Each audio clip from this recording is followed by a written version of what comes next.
The Weird Circle.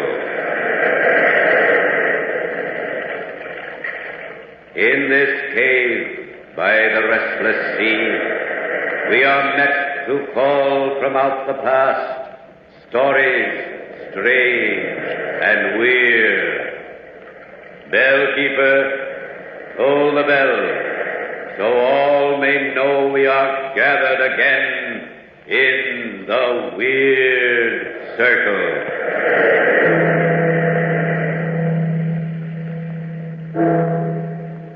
Once again, it's Weird Circle time at the Ogden's Playhouse. Tonight, we are to hear an adaptation of the Ambrose Bierce story, Middle Toe of the Right Foot. To the mystery story fan, tonight's presentation promises keen listening pleasure. And now, the Ambrose Bierce story, The Middle Toe of the Right Foot.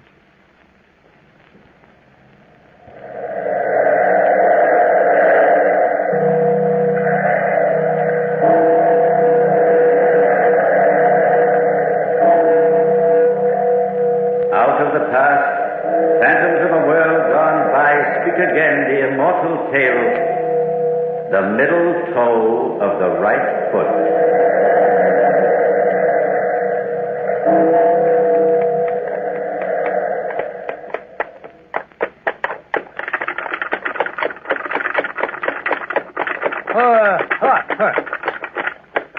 Well, there it is. So that's the old Manton place, eh? Mm-hmm. Certainly a run-down farm. Weeds growing rank all over and the house rotting away. Yeah. Do you think anyone will show up to claim it tomorrow? Gertrude Manton's brother's been notified. That house has been empty now for 10 years. Do you think Manton will show up? I wish he would. Manton killed his wife and children there. Well, what happened to this fellow Manton? I don't know. Never found a trace of him yet. And you a deputy sheriff? Better shine up your badge and get busy. I'll find the murderer someday. Somehow. Well, no wonder the ghosts live there. It gives me the creeps. Look, even the trees are all leaning to windward, trying to get away. Come on, let's drive on. All right. Come on. Yeah, Ross will be waiting at the hotel. We better get along.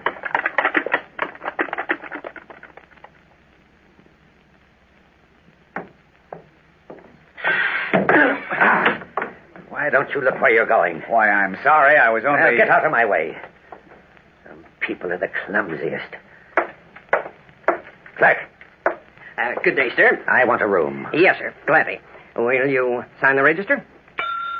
Front! You will have room 212, Mr. Grossmith. Oh, Mr. Grossmith, I think we've met, sir. What? Bumping acquaintance in the screen door just now. Well, Allow me to introduce myself. Ross, sir, editor of the Marshall Advocate. Glad to welcome you to our city. Are you here on business? if I am, it's my own business. My mistake, stranger. What a horned toad. Well, sir, here we are. Hello, King.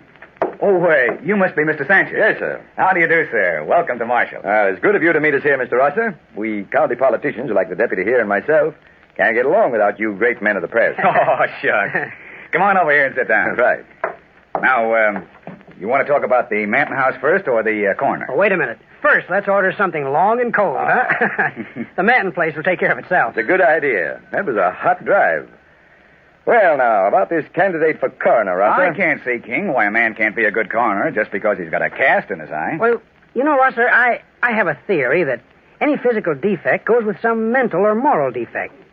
Just can't help myself. I hate and always hated any kind of deformity in a man or in a woman. I infer, then, Mr. King, that a lady lacking the advantage of a nose would find it a hard struggle to become Mrs. Thomas King.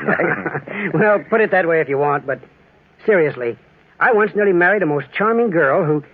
Well, I was a kid lawyer studying at Harriston. Each time I came home here, I rushed over to the Brewers. I think I was really in love with Gertrude Brewer. She was lovely. Then, one summer afternoon, we were in the orchard. Her young brother was helping us gather fruit. Oh, Tom, it's such fun to have you home, even if for only these short visits. How's everything? Oh, just fine and dandy. Oh, I've so much to tell you. They made me deputy sheriff. Oh, how wonderful. Yeah. Can't I see you alone this evening? Let's walk down to the river. Oh, I'd love to, Tom. Yes. What is it, Ned? Here comes Manton. He's tying up his team down by the gate. Oh, Gertrude, I can't stand that man. Why do you let him come here? Why, he's very amusing, Tom, and very nice. He's very prosperous. But I agree with Tom, sis. He's a queer duck. Got queer ways. Well, Ned, what do you mean? Well, I went after Partridge with him, and he uses the craziest contraption. Yeah? How's that? He's taken a long, straight branch, stripped it, and on the end he's fastened a loop of wire that's sharp as a razor blade. A razor blade? Yeah. He sneaks up on a bird, then gets the loop over its head, and gives a quick jerk. And presto, bird's dead. Throat cut. Oh, Ned. Why does he do that? Well, there's no shot to scare other birds. Well, that's true, and a good idea if you want slaughter instead of sport. And when he's doing it, Tom, his eyes look so queer. Oh, Ned, here he comes. But I'll see you alone tonight, won't I, Gertrude, dear? Yes, Tom, of course. Afternoon, Miss Gertrude. Hello, Mr. Manton. Just thought I'd stop by to see the prettiest peach in the county. Oh. Hello, Ned, my boy. Howdy, Mr. Manton. Why, Mr. Manton, look.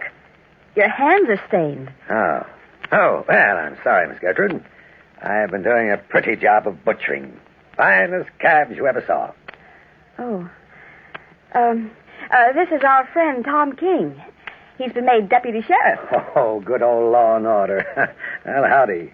Don't you ever take your cattle to market on the hoof? Oh, prefer it my way. Besides, it makes for tenderer, whiter veal.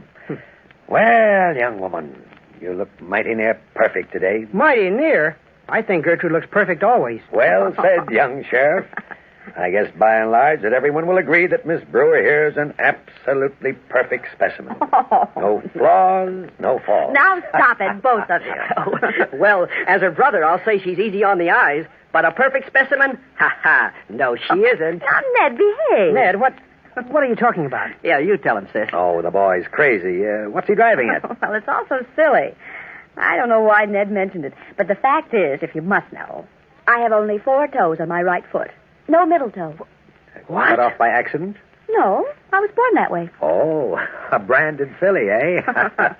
Well, you'll never stray from your owner, will you? Gertrude, I never knew that. Why, it's of no importance, Tom. I never think of it. It's cool here under the trees. Mind if I sit on the bench? Oh, not at all, Mr. Manton. Here, I'll make room. Take my chair, Manton. I'll be running along. Oh, Tom, already? Yes, I've got some business in town. Important, really. You'll excuse me, Gertrude? So long, Ned. Forgetting me, eh? No. Goodbye, Mr. Manton. Oh, see you tonight, Tom. Goodbye for a little while. Well, gentlemen, I didn't go back that night, and that goodbye was not for a little while, but for a long time. Do you mean a defect in the young woman's foot made such a difference to you, King? Yes. It's a curious obsession on my part, but I know that if I'd married that girl, I should have been miserable, and would have made her so. And if the girl cared for you... She couldn't have cared too much for King, for she soon married a gentleman with more normal views. You mean Manton? I get it. That horrible house we passed today. But you said Manton killed his wife. Yes, he did. Hey, wait a minute. Well, who's that coming out of the door? It's familiar looking. Oh, but it couldn't be. His name's, Grossmith. Grossmith, huh? Yeah. A cheerful bounder if I ever met one. Nearly knocked me down when he arrived this afternoon. Bit my ear off when I tried to speak to him. Well, no interview? No interview. What a nerve. He's sitting down right near us. Well, I'm interested in this story of King's. Tell me more about the Manton case, King. Your friend seems to be choking. Let him choke. Go on, King. Well, there's not much more to tell. I spent several years in the county seat before I came back here. The next time I saw Gertrude Manton was one day 10 years ago. I was in my office when I heard a knock on the door. Come in.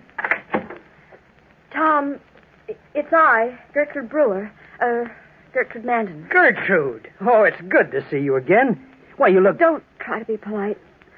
I look old and tired and scared. And I am. Well, what is it? Here, sit down and tell me. Tell me how I can help you. Will you help? Ned's away and I'm in such trouble. Well, I've heard gossip that things aren't going so well at the farm. They're not. It's awful. There are no more cattle. No more cattle? Well, in heaven's name, why? My husband's killed them all. He cuts their throats. Oh. It's just sort of a passion with him. There were no more calves, so he killed our bull. Then he started on the cows. Lovely, gentle cows. Every so often, my husband's eyes get a strange, glassy look in them. He whets his slaughtering knife and sort of fingers it with an awful smile on his lips. Tommy's crazy. He ought to be put away, but what must I do? Oh, now, Gertrude, dear, of course I'll help you. Take it easy. Now, don't cry. I won't, but Tom, he cut the throat of our last cow yesterday. I'm so frightened.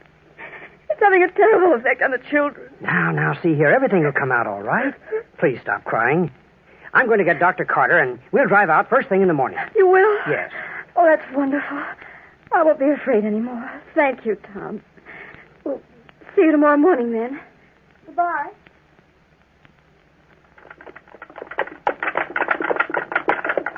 It's good of you, Dr. Carter, to drive out here. Miss Manton's an old friend of mine. Well, she's a fine woman, Tom. Oh, but that husband. Yeah. Doc, I want you to look him over. There's something very wrong. Oh, Nellie. Oh, lovely sunshine. A lovely day out. What a gloomy place this is. Hello, Gertrude. Gertrude! Huh, she doesn't answer. Well, let's ring or knock or something. I'll try the bell.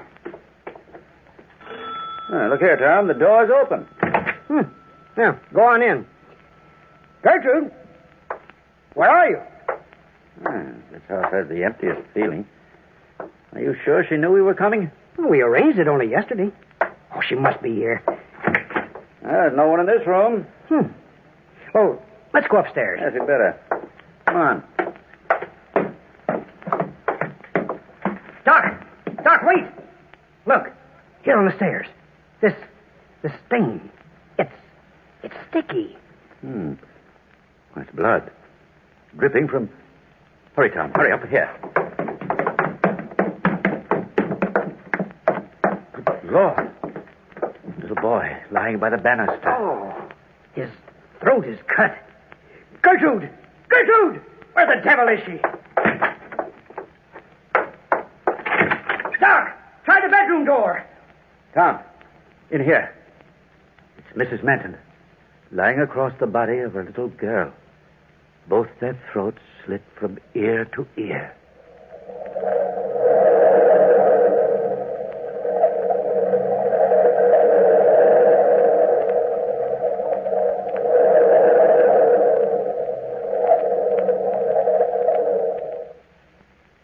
As tonight's Weird Circle tale unfolds, many of you will note a familiar ring to the style of plot structure used by the master storyteller Ambrose Bierce, the incisive, racy style of the modern writer.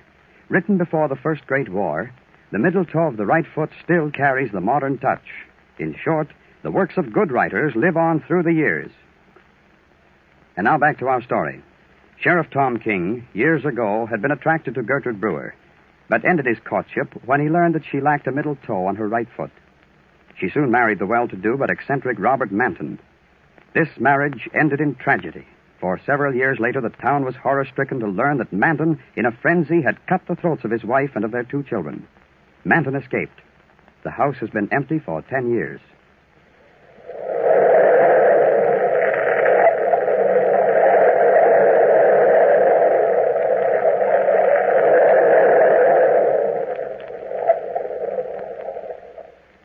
Well, that's the story of the Manton murders.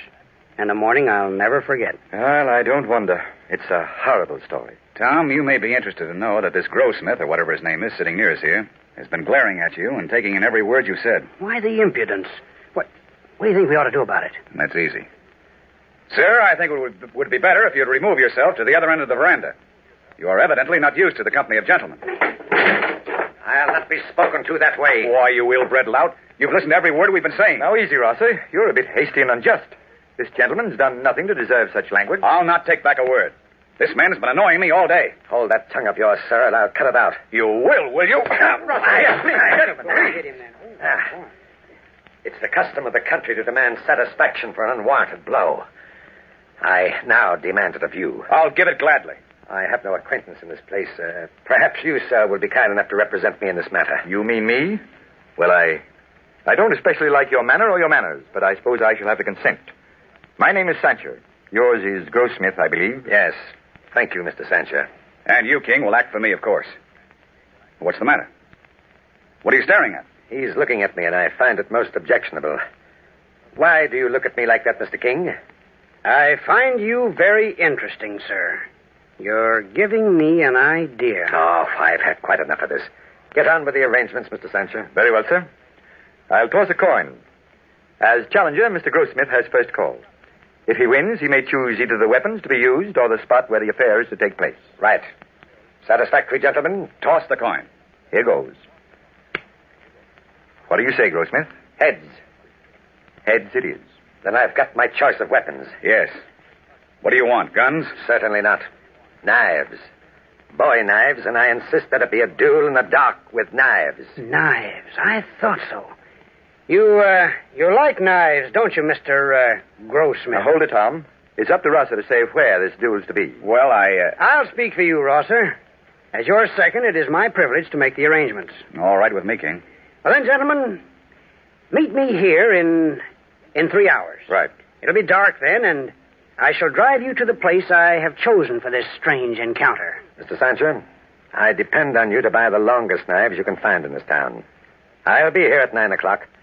But for now, I've had enough of you gentlemen's company. Look here, Tom. What the devil have I got myself into? A duel. A duel with knives. And, just as he says, in the dark. But I didn't bargain to get ourselves into a mess like this. You realize that we have the choice of place, don't you? Well, don't worry. Nothing's going to happen to you, Rosser. Well, as second to this fellow Grossmith, I must ask you, King, what you're planning. Is it some sort of practical joke? Not exactly a joke, Sancher. Well, where is this place you have in mind? A rather appropriate spot. Remember the haunted house I showed you today? You mean where the Manton murders were? Exactly. It will be the most perfect setting. And now, if you and Rosser will only help me carry out my plan tonight when we get to that Manton house, this is what will happen.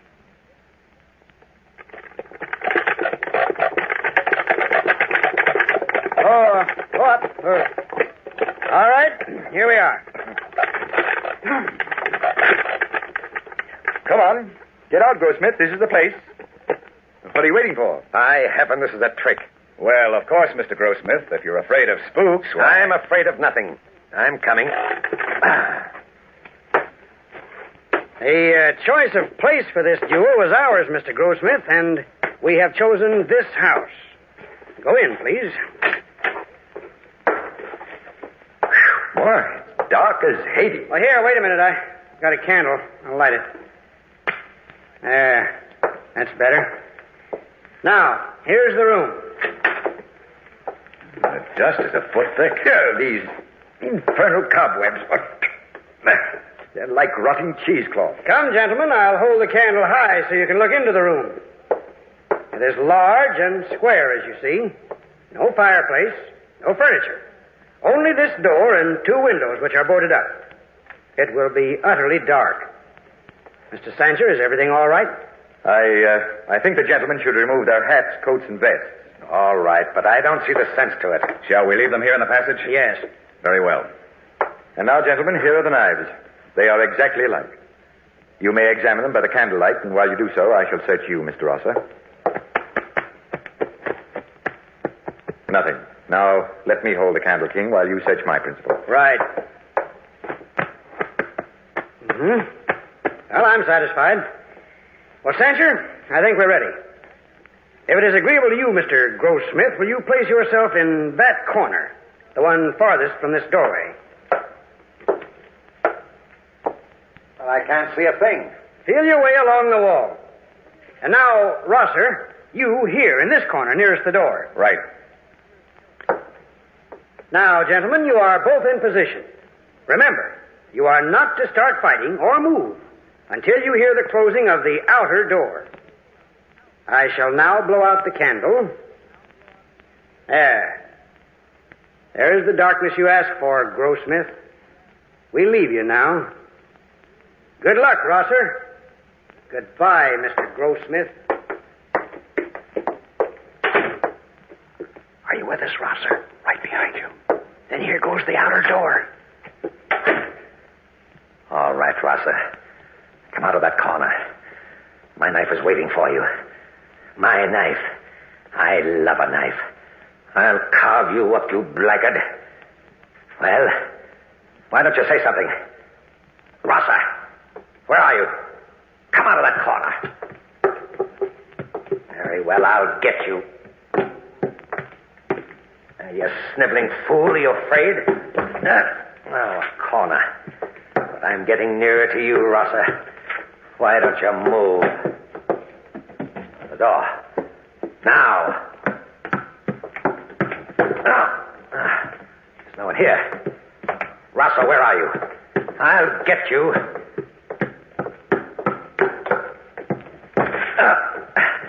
Rosser, speak. And I can't hear a thing. No footsteps. He's not in here. By heaven, I've been tricked. I'm alone. Alone in this house. What's that? Oh, I'm cold. It's getting cold in here. Oh, that glow of light. And who's there? No! You! You, not you! Not all three of you. No. Oh, go away from me. Stop! Don't come any nearer! No!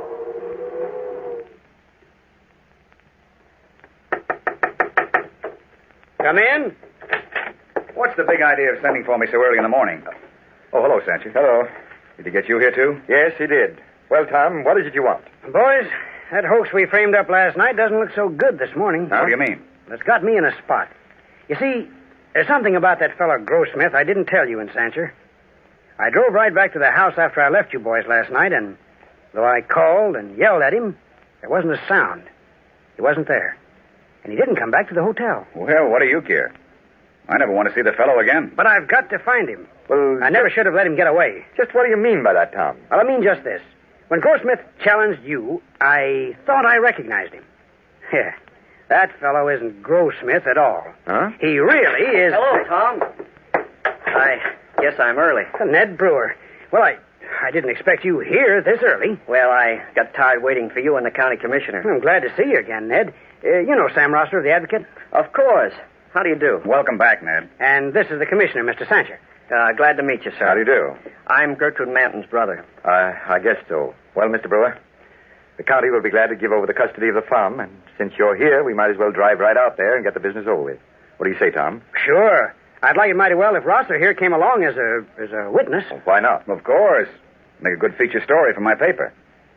But I bet it will bring back powerful, unpleasant memories to you, Brewer, to see that Manton place again.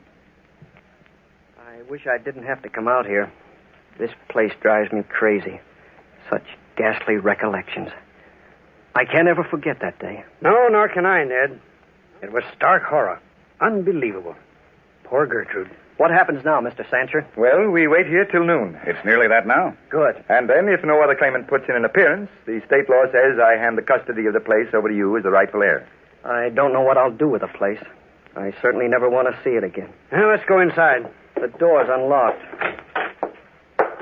Well, there's nothing here for anyone to take anyway. Gloomy, isn't it? What a ghostly effect, that light filtering down from the upstairs windows. I remember this room to the right here. I thought so. It's empty. Wait. Come here, quick. Huh? What? What is it? What's in that far corner? I think it's a man. It must be Grossmith. Hey, you! Hey, Tom, wait. This man's dead. Stone dead. Why, he can't be. Rosser, kick out some of those boards so we can get some light in here. Right. I'll help you, Rosser. All right. There. He's been dead for some time. He's rigid. There's his knife on the floor. But there's no blood on it. Look at his hands. Palms out and those claw-like fingers shielding his face. There's not a mark on him. See if you can help me lower his arm. Certainly. There. Look at those wild, staring eyes and that half-open mouth. Can you figure out why he died, Tom? This man died of sheer terror. Don't you agree, Ned? What? Why, Ned, what's the matter? By heaven, Tom. It's Manton. Look, you saw him once at our place, didn't you? Yes, but he wore a beard then and long hair. But you're right. This is Manton. Manton? Grossmith was Manton? Tom, Brewer, do you see what I think I see in the thick dust? Where? What? There on the floor. Leading from the door straight across the room to within a yard of Manton's body. Footprints. Bare feet. 3 parallel lines of them. This is awful. A woman's footprints in the center, and on either side, the marks of children's feet. Look at that. This nearest print of the woman's foot. The middle toe is missing. The middle toe of the right foot. Gertrude. My sister Gertrude.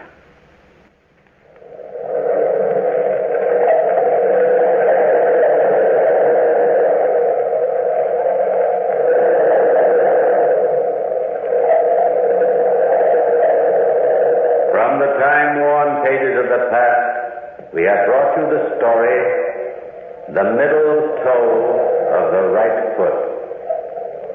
Bellkeeper, pull the bell.